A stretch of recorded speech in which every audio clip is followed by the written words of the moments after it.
Hi friends, అందరికీ నమస్కారం.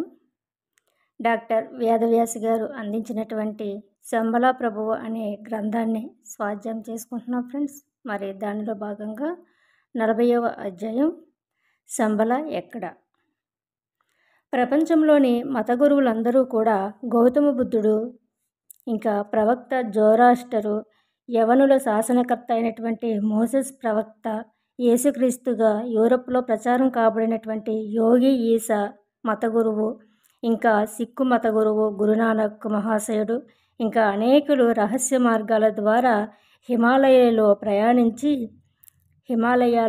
ప్రయాణించి శంబలా ప్రభువు పాదముద్రలను దర్శించి భక్తితో పూజలను సమర్పించినట్టు టిబెట్, నేపాల్, భూటాన్, సిక్కింలలో ఉన్నటువంటి పర్వతాలలో ప్రతి గొర్రెల కాపర్లు సైతం కథలుగా చెప్పుకుంటూ ఉంటారు.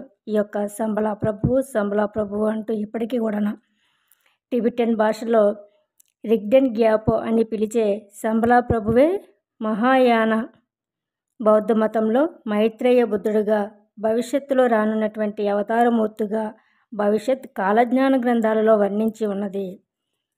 ఆయన గురించే భవిష్యత్తు కాలజ్ఞాన గ్రంథాలలో వర్ణించి ఉన్నది. ఆయన గురించే. ఆయన ఎవరు, ఎక్కడ పుడతాడు, ఈ ప్రపంచాన్ని మొత్తం మార్చివేయడానికి ఆయన ఏం చేస్తాడు, ఆ ప్రపంచ ప్రభువు గురించి తెలిపే నాడీ గ్రంథాల వంటి భవిష్యత్ కాలజ్ఞాన గ్రంథాలు హిమాలయ పర్వతాలలో తాళపత్ర గ్రంథాలలో భద్రపరచబడి లామాసరీలలోనూ పీఠాధిపతుల చేత ఇప్పటికీ కూడా సంరక్షించబడుతూ ఉన్నాయి. ఇందులోని విషయాలు వాటికి ఉద్దేశించబడిన నిర్ణీత సమయం రాకముందే బహిర్గతం చేయటం గొప్ప నేరం, చాలా పెద్ద అపచారం కూడా అని భావిస్తారు టిబెట్లోని లామాలు, ఇంకా బౌద్ధమత భిక్షువులు, మంగోలియాలోని చెంగిస్ ఖాన్ మతానికి చెందినటువంటి తురేనియా మతస్థులందరూ కూడా ఆ ప్రపంచ ప్రభువు యొక్క రాక కోసం ఎదురు చూస్తూ ఉన్నారు. ఇంతకీ శంబలా ప్రభువు గ్రామం అని టిబెటన్లోని గొర్రెల కాపర్లు పిలిచేటువంటి ఆ దివ్య పురుషుడు హిమాలయ పర్వతాలలో కైలాస శిఖరానికి ఈశాన్యంగా పవిత్ర గంగానదికి పుట్టుక స్థానమైనటువంటి గౌముక్కు మంచు జలపాతానికి ఈశాన్యంగా పర్వత శిఖరాల మధ్య ఒక పెట్టని కోట వలె రక్షించబడుతూ ఉన్నది.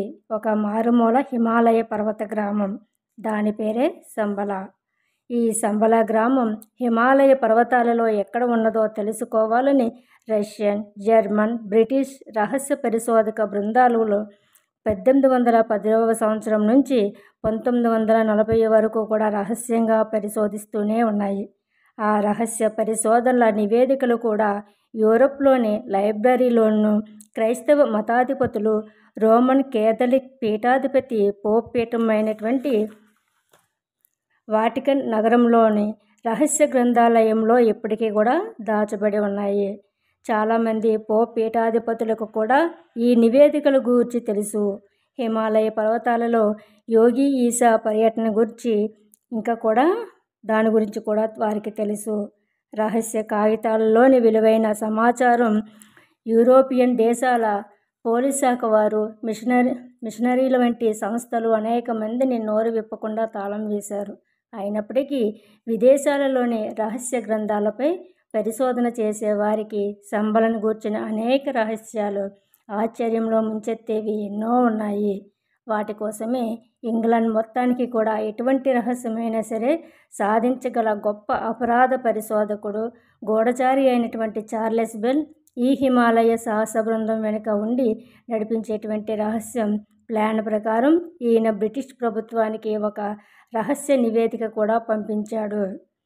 ఇంకా లండన్లోని గూఢచారి పోలీసు వ్యవస్థ, స్కాట్లాండ్ యార్డ్ వారితో కూడా రహస్య ఉత్తర ప్రత్యుత్తరాలు నడిచాయి. కానీ టిబెట్లోని బుద్ధ దేవుని అవతారమైనటువంటి దలైలామా ప్రభుత్వం అనుమానించడం వలన అనేక రహస్య నివేదికలు మధ్యలోనే అటకాయించబడి ఇప్పటికీ కూడా టిబెట్లోని లామాసరీల్లోనూ బౌద్ధ మఠాల్లోనూ కూడా ఉంచబడ్డాయి.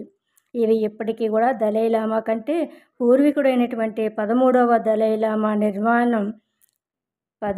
దలైలామా నిర్యాణం లేక మరణించే ముందు సుమారు 1933 ఆ ప్రాంతంలో భద్రం చేయబడ్డాయి. ఈ 13వ దలైలామా గొప్ప యోగి, తాంత్రికుడు, భవిష్య ద్రష్ట, టిబెట్కు జరగబోయే రక్తపాతము, చైనా దండయాత్ర, ఎంతోమంది మత గురువులు, వేలాది మంది ప్రజలు చిత్రహింసలకు గురి కావడము, వేల సంవత్సరాల నాటి పురాతన తాళపత్ర గ్రంథాలు తగలపెట్టడము అన్నీ కూడా భవిష్యత్తులో ముందే దర్శించాడు ఆయన. ఇనుప పక్షి ఆకాశాన్ని ఎగురుతూ టిబెట్ వచ్చినదే గుర్తు, టిబెట్కు కష్టకాలం ఆరంభం అవుతుందని. విదేశీయులు తెల్లవాళ్ళు కోతులు వంటి వానర ముఖం కలిగిన వారు అంటూ వర్ణించబడినటువంటి యూరోపియన్ జాతి వారన్నమాట. వారు ఆవు మాంసం తింటూ మద్యము, వ్యభిచారము ఇష్టారాజ్యంగా చేస్తూ పవిత్ర టిబెట్ మీద కాలు పెట్టడమే కష్టకాలానికి మొదలు. ఘోరమైన కలియుగం చివరి అంతర్దశ ఆరంభమవుతుంది.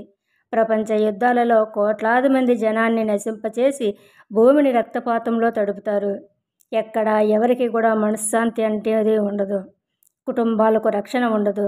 ఒక మతాన్ని ఒక మతం ద్వేషించుకుంటూ, హింసించుకుంటూ, ఇల్లు ఊళ్ళు తగలబెట్టుకుంటూ మంచివారిని చిత్రహింసలు పెట్టడం వంటివి పెరిగిపోతాయి ఎక్కడ చూసినా సరే. ప్రపంచమంతటా కూడా అమాయకులు, భగవంతుణ్ణి నమ్ముకున్నటువంటి వారు, పవిత్రంగా జీవిస్తూ స్వార్థం లేకుండా జీవించే సాధువులు కన్నీళ్లతో విలపించే కాలం రానున్నది.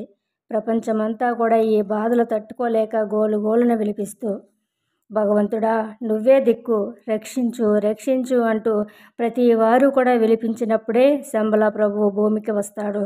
అదే ప్రపంచానికి శుభవార్త అంటూ 13వ దలైలామా చెప్పిన భవిష్యాలు ఇప్పటికీ కూడా టిబెట్లోని దలైలామా ప్రభుత్వం రహస్య గ్రంథాలయాలలో భద్రపరచబడి ఉన్నాయి అంటూ ఆపాడు చార్లెస్ బెల్. ఎక్కడండి మీరు చెప్పే ఆ శంబల? వారాల తరబడి కాళ్ళు పీక్కుపోయేలాగా మంచు కొండలు ఎక్కుతూ దిగుతూ నడుస్తున్న సాహసయాత్ర బృందంలోంచి నికోలస్ లోరిచ్ మహాశయుడు బాధాకరమైనటువంటి ఆర్తనాదం వంటి పోలికేక పెట్టాడు.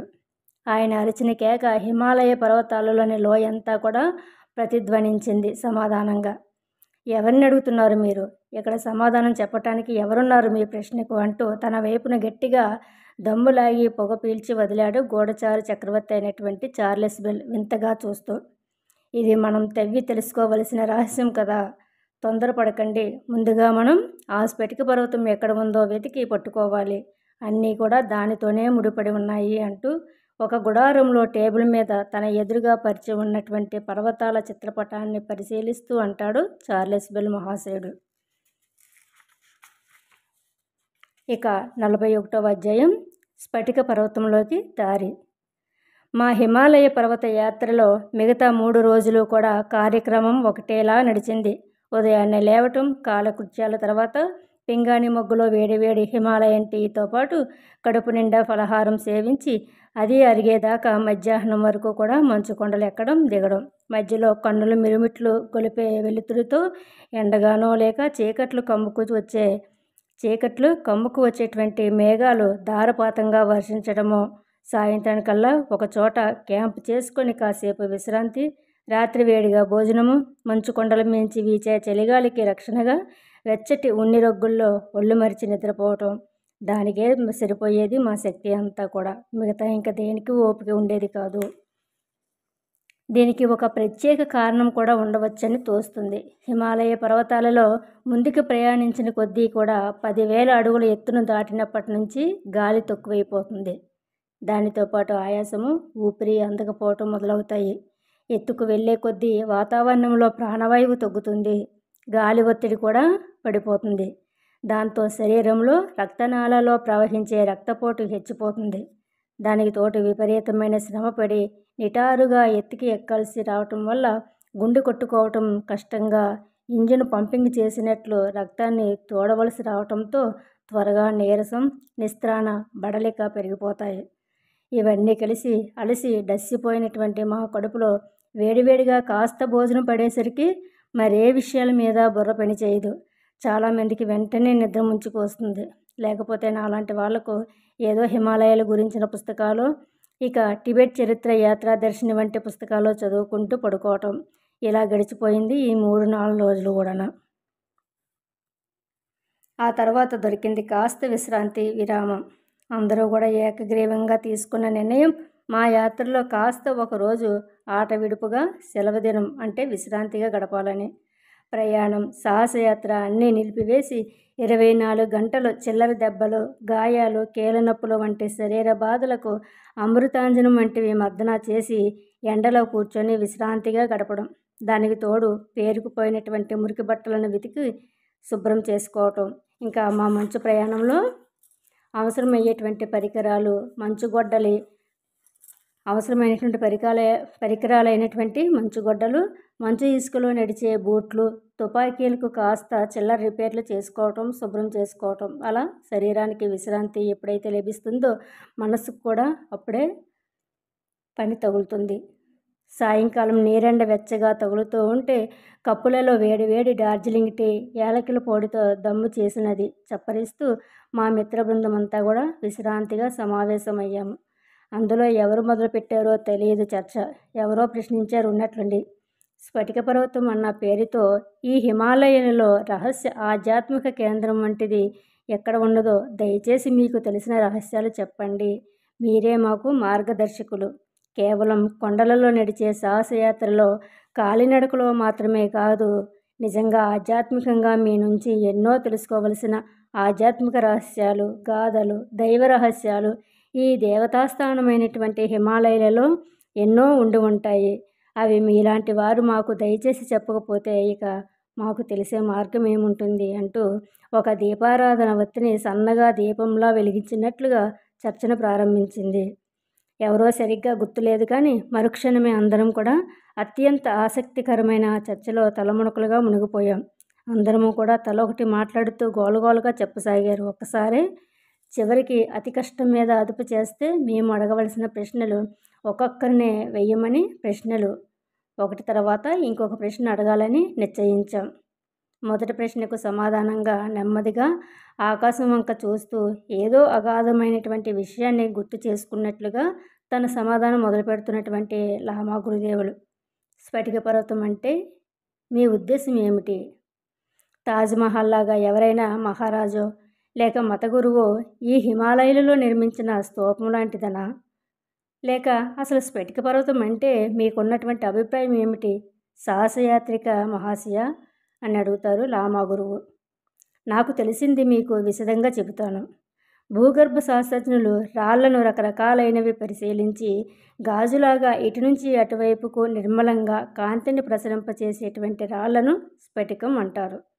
దానినే సైన్స్ పరిభాషలో భూగర్భ శాస్త్రజ్ఞులు క్వార్టజ్ అనే రసాయన శిల భూమిలో సహజంగానే గడ్డగట్టి ఏర్పడుతుంది పారదర్శకంగా. ఇలా సహజంగా దొరికేటువంటి స్ఫటికాలు గాజురాళ్ల వలె కాక తలుక్కును మెరుస్తూ ఉంటాయి చీకట్లో కూడానా. ఇలాంటి రాళ్లతో తరచూ సాధువులు, యోగులు జపం చేసే పూసలతో స్ఫటిక జపమాలను కూడా తయారు చేస్తూ ఉంటారు. ఇలాంటి స్ఫటిక జపమాలలో ప్రత్యేకమైన శక్తి, కరెంటు వంటిది దాగి ఉంటుందని మన పూర్వీకుల యొక్క నమ్మకం. ఇలాంటి దాన్ని స్ఫటికం అంటారు. కానీ స్ఫటిక పర్వతం అంటారా? అబ్బో, అది చాలా పెద్ద మాట అంటూ లామా ఆశ్చర్యంగా గౌరవంతోనూ తన 2 చేతులు ఆకాశం వైపున మర్యాద సూచకంగా పైకెత్తాడు, నుదురుకు ఆనించుకుంటూను. ఈ ప్రశ్నకి సమాధానం పూర్తిగా వినకుండానే మాలో బుద్ధి స్థిరం లేనటువంటి ఇంకొకరు ప్రశ్నలు అడగటమే ఒక దురద వంటి వ్యాపకంగా ఇంకొక ప్రశ్న విసిరాడు. అసలు ఈ స్ఫటిక జపమాలలు నిజమేనంటారా? లేక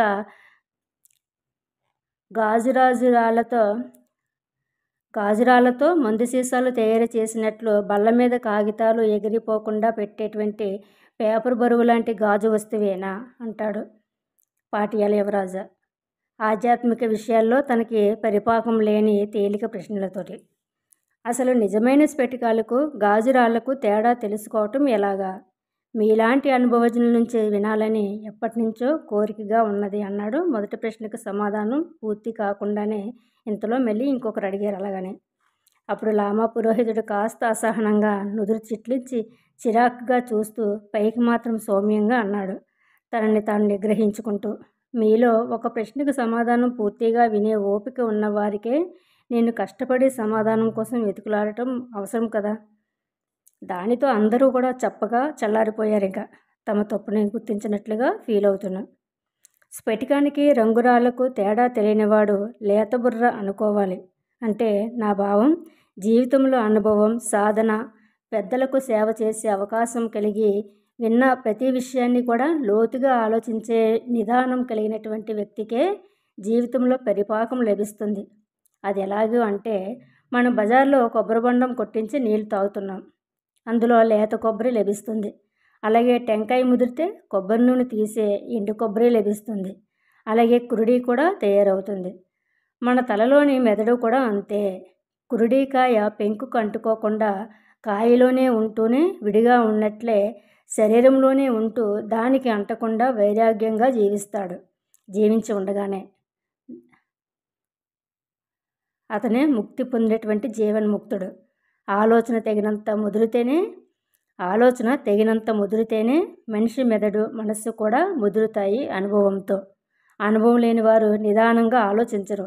లోతుగా ఆలోచించే స్వభావం ఉండాలి ప్రతి ఒక్కరికి కూడా. అలాంటి వారికే ఇలాంటి ఆధ్యాత్మిక విషయాలపై చర్చ అర్థమవుతుంది. ఉపకరించడం అలా ఉంచితే చివాట్లు వేస్తున్నట్లుగా మెత్తగానే విమర్శనగా అంటూ ఇలాగా అందుకున్నాడు సమాధానంగా. ముందుగా చిన్న ప్రశ్నతో మొదలు పెడదాం. స్ఫటికానికి గాజురాయికి తేడా ఏమిటి అన్నదానికి.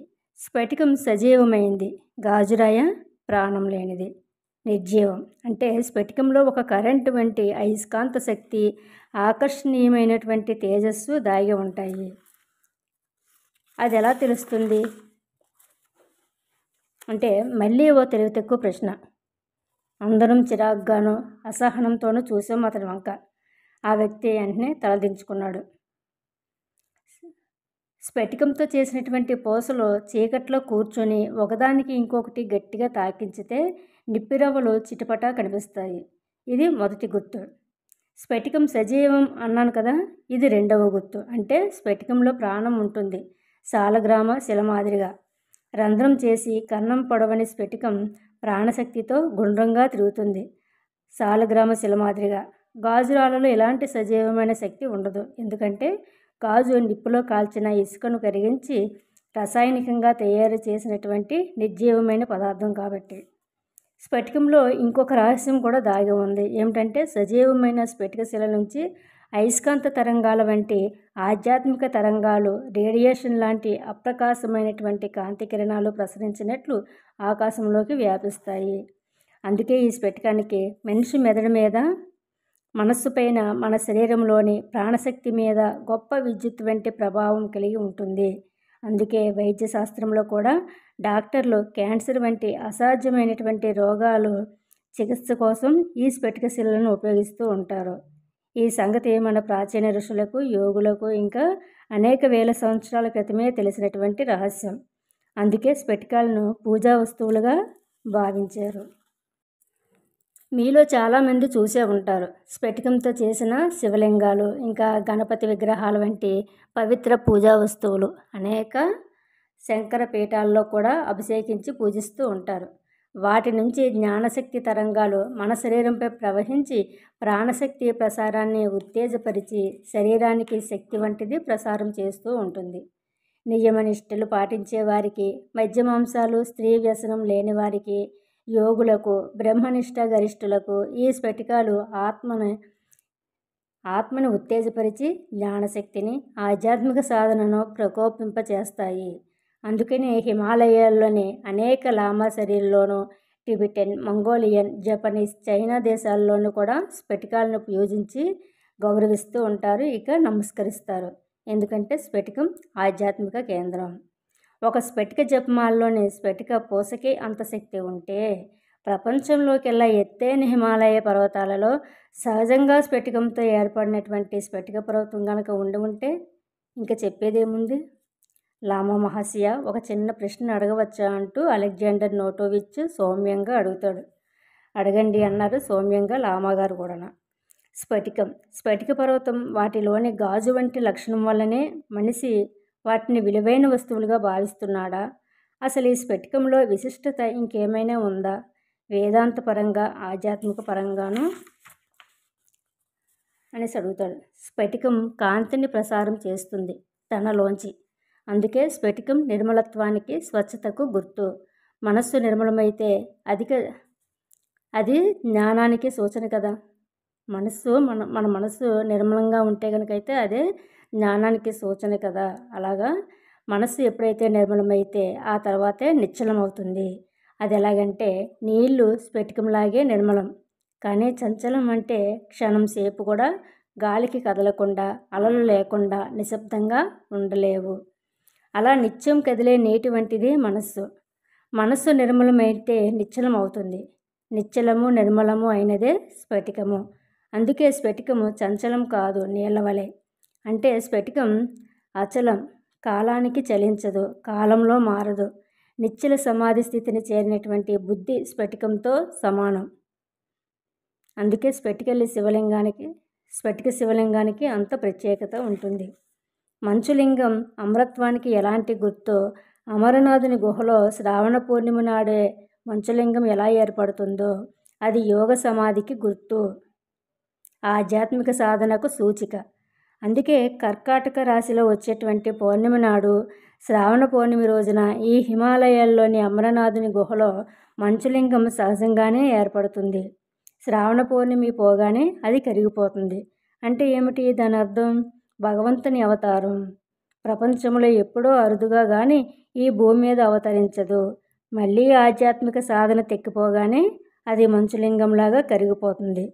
అమరనాథుని గుహలోని మంచులింగంలాగా అన్నమాట.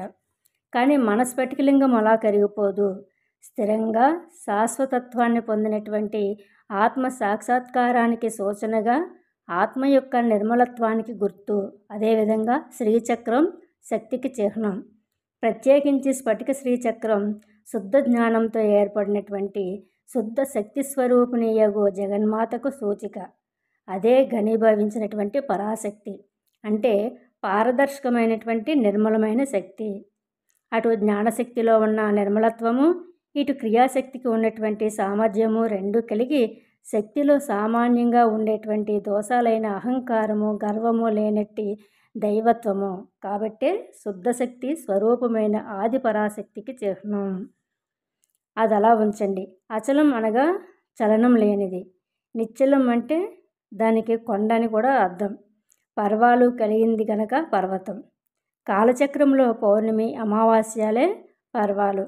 అదేవిధంగా సముద్రంలో ఏర్పడే ఆటుపోట్లు కూడా పర్వాలే కదా. కాలానికి ధర్మం అధర్మం ఆటుపోట్ల వంటివి. పర్వములు కలిగినదే పర్వతము. ఇలాంటి పర్వతమే స్ఫటికం. అంటే కాలంలో శుద్ధి చేయబడి జ్ఞానంతో ఘనీభవించి నిర్మలమైన ప్రేమ, శుద్ధ జ్ఞానము రెండూ ఐక్యమైతే అదే దైవ ప్రేమ. ఈ ప్రపంచంలో యుద్ధాలు, రక్తపాతాలు, స్వార్థము, హింస నిర్మూలించి నిర్మలమైనటువంటి దైవ ప్రేమను చేరుకుంటేనే స్ఫటిక పర్వతం ఎక్కడ ఉన్నదో మనకి ఆచూకీ లభించే కాలం వచ్చినట్లు.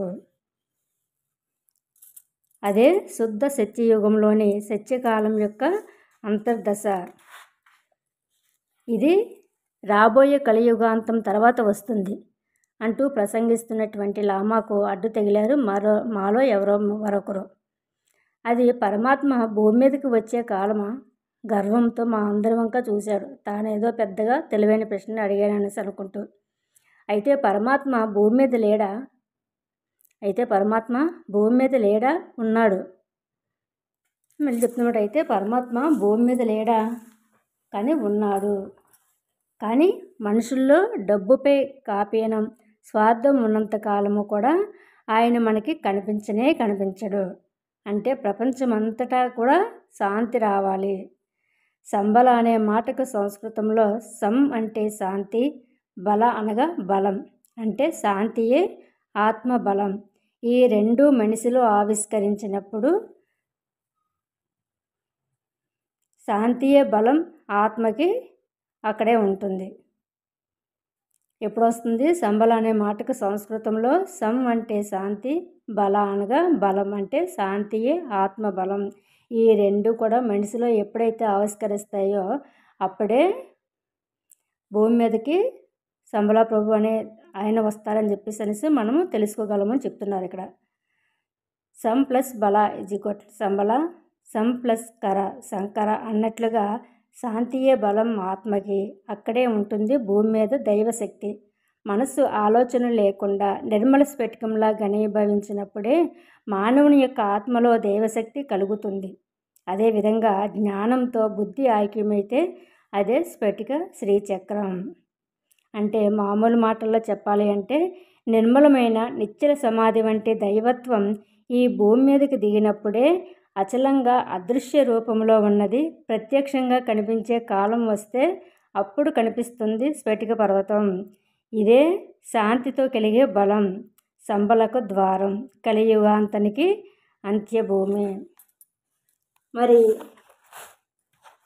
ఈ స్ఫటిక పర్వతానికి చేరుకునే రహస్య గుహ నుండి లోపలికి ప్రవేశించే ద్వారం ఎలా కనుక్కోవడం అడిగారు నికోలన్ రోరిచ్. మళ్ళీ ప్రశాంతంగా చెప్పడం మొదలుపెట్టారు లామా గురుదేవులు. సంబలకు పోయే దారి ఎలాగని చెప్పేసి ఇక్కడ చెప్తున్నారు. యోగ శాస్త్రం ప్రకారం మన శరీరం ఈ విశాల విశ్వానికి ప్రతిరూపం. మన శరీరంలో 3 ముఖ్యమైన కేంద్రాలు ఉన్నాయి. ఒకటి ఆలోచనలకు స్థానమైనటువంటి మెదడు, ఇది మనసుకు నివాసం. ఇంకా రెండవది ప్రాణానికి శరీరంలోని రక్తస్పందనకి మూలస్థానమైనటువంటి గుండెకాయ లేక హృదయం. ఇక మూడవది ఆహారం జీర్ణ కావటం, సృష్టి కార్యం జరగటం అనేవి జరిగేటువంటి మూలాధార స్థానం. వాటిని మన వేదకాలపు ఋషులు ఒకటి కైలాసగిరి పర్వతం అన్నారు. అంటే శిరస్సు, ఇదే మనసుకి స్థానం కాబట్టి మానస సరోవరానికి పుట్టినిల్లు అని. కైలాసం తు శిరస్థానం ముఖం కేదార నామకం. అంటే అలాగే నాసిక్ క్షేత్రం మన నాసికాగ్రం. రెండవది హృదయస్థానం అంటే అమరనాథ యొక్క గుహ. ఇక్కడ మంచులింగము హృదయంలోని ఆత్మజ్యోతియే మూర్తికెట్టి వెలిగేటువంటి జ్యోతిర్లింగము. ఈ ఆత్మ దర్శనమిచ్చేటువంటి హృదయ గుహయే అమరనాథ యొక్క గుహ. ఇక మూడవది నరనారాయణ స్థానమైనటువంటి బద్రీనాథ్, అదే మూలాధారము.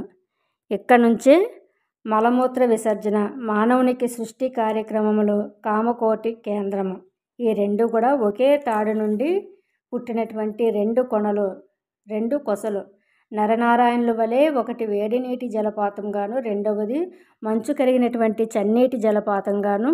ఒకటి నరుడు, రెండవది నారాయణుడు, ఇంకా ఒకటి జీవుడు, రెండవది పరమాత్మ.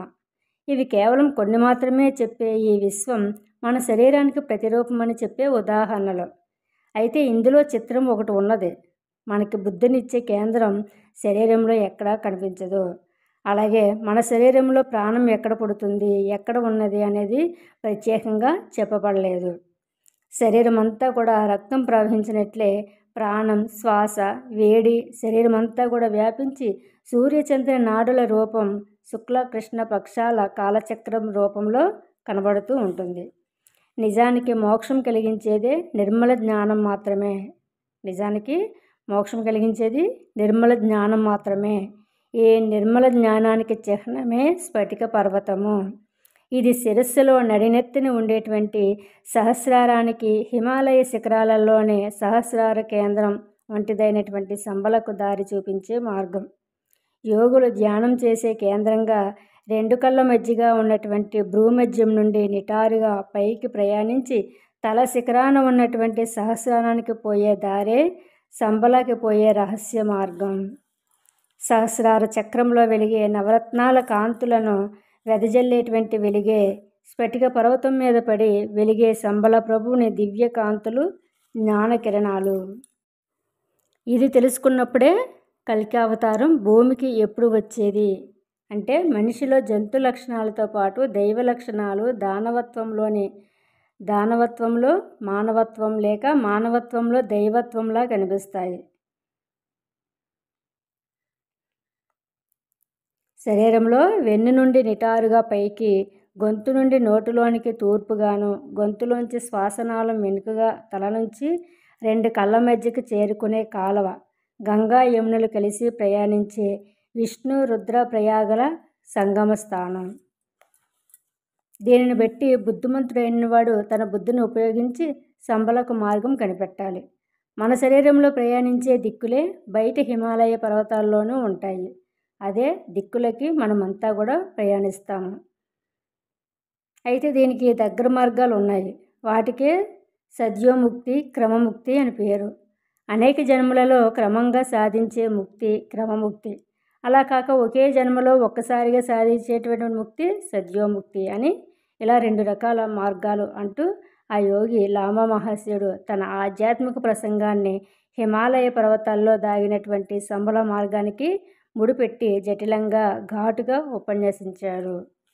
అయితే మాలో చాలామంది కూడా కేవలం భోజనం నిద్రల గురించి మాత్రమే ఆలోచించే పామరులు గనక ఈ యోగ మార్గ రహస్యాలను పట్టుకోవటం మా వల్ల సాధ్యం కాని పనిగా భావిస్తూ కనీసం ఈ యోగి చెప్పిన గుర్తులు జ్ఞాపకం పెట్టుకొని మా టేబుల్ పైన పరిచినటువంటి మ్యాప్ను హిమాలయ పర్వతాల్లో లోయలను కొండచర్యలను చూపే మ్యాప్ సహాయంతో దీనిని అన్వయించి ఏ లోయలో ఏ నది పక్క నుండి ఏ దిక్కు గుండా వెళ్ళాలో అందరం కలిసి చర్చించడానికి మా గుడారాలలో మీటింగ్ పెట్టాలని నిశ్చయించుకున్నాం.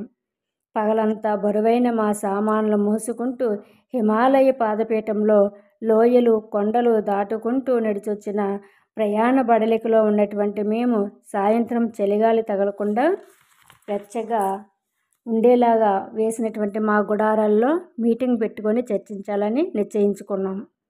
సంస్కృతంలో గుహ అంటే హృదయంలోని ఆత్మగుహ. ఆత్మలో వెలిగే జ్యోతియే గుహుడు లేక గుహేశుడు అనబడే పరమాత్మ. వేదాలలో చెప్పినట్లుగా భగవంతునిగా ప్రతి జీవి హృదయంలోనూ వెలిగే జ్యోతి. భగవంతుడు ప్రతి జీవి హృదయంలోనూ కూడా వెలిగేటువంటి జ్యోతి స్వరూపమే. యో వేద నిహితం గుహాయః. యో వేద నిహితం గుహాయాం అంటే ఎవరైతే మనుషుల హృదయ గుహలో రహస్యంగా ప్రతిష్ఠింపబడి స్ఫటికంలా వెలుగుతున్నాడో వాడినే తెలుసుకో, వాడినే చేరుకో అనేసి అన్నారు. కాబట్టి స్ఫటిక పర్వతానికి రహస్య ద్వారం కూడా అలానే మనలోంచి వెతుక్కొని ప్రార్థనాభావంతో అన్వేషిస్తే గనక ఆ పైన మన అదృష్టం, ఆ పైన పరమాత్మ దయ ఉంటే తప్పక కనిపిస్తుంది బిలద్వారానికి దారి అంటూ చివాలను లేచాడు లామా మహర్షుడు. చర్చను అకస్మాత్తుగా కట్ చేస్తూ నాకు సాయంకాలం సంధ్యకు ధ్యానానికి సమయం మించిపోతుంది అంటూ దాంతో ఆనాటి చర్చకు తెరపడింది. Okay friends, thank you so much friends.